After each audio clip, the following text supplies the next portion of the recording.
Nicholas Copernicus once said, "Finally, we shall place the sun at the center of the universe."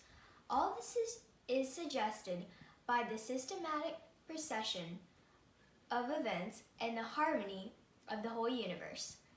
If only we face the facts, as they say, with both eyes open. Thank you for joining me today. I'm your host, Sophie Lewis, on the weekly show, Yesterday's Scientists. Today we will get to talk with Mr. Copernicus. Copernicus, tell me about yourself. When and where were you born? Oh, I was born February 19th, 1473. I was born in northern Poland in the city of Turan. I was born into a rich family and my father was a prosperous copper trader, yes. My mother's name is Barbara. She's so sweet. And my father's name is Sophie Copernicus. I am named after him. When did you change your name and what university did you go to?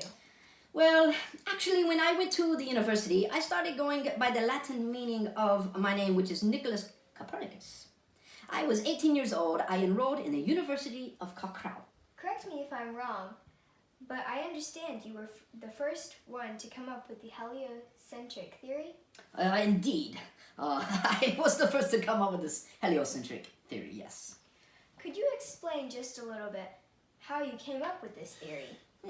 This is a very good question. I had many books. One of them was the summary of Alchemist by Johannes Regimotto. There were quite a few mistakes in the Alchemist that other astronomers have pointed out already, even before me.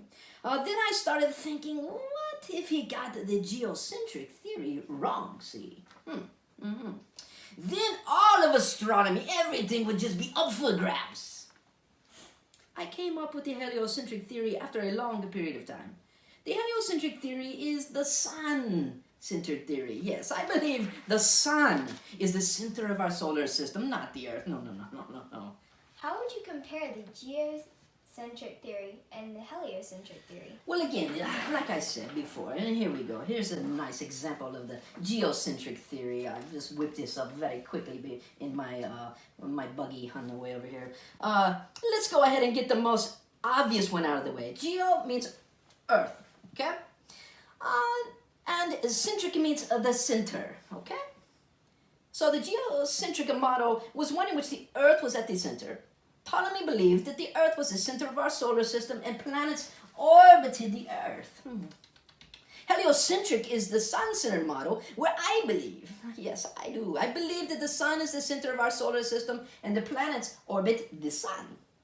Ptolemy believed that the moon actually, listen to this, listen very closely, he believed that the moon actually grew and shrunk each day. That is confusing, but that's what he believed. Not each day, I'm sorry, I believed he did that every month. It grew and it shrunk, which is one of the things he was incorrect about, indeed. Whereas my theory fixed the problem.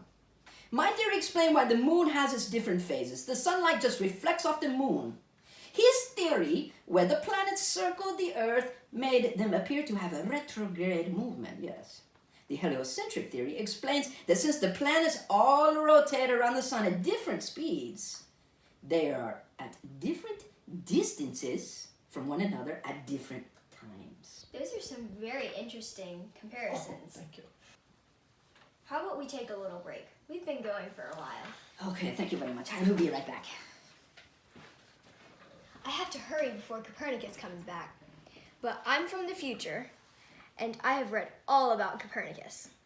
I'm going to talk briefly about the things he doesn't know about. After Copernicus died, which was May 24th, 1543, his theory was slowly being accepted. Johannes Kepler built on Copernicus's work. He proved that the solar system is heliocentric, but that the planets do not follow a circular orbit, but that they are elliptical. In 1616, the Catholic Church banned his book because they thought it was a threat to their supremacy.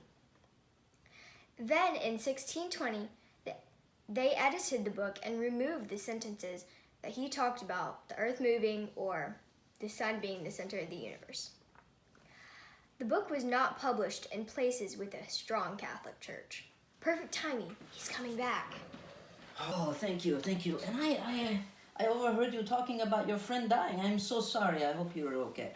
How do you hope you've helped future astronomers? This is how I can help.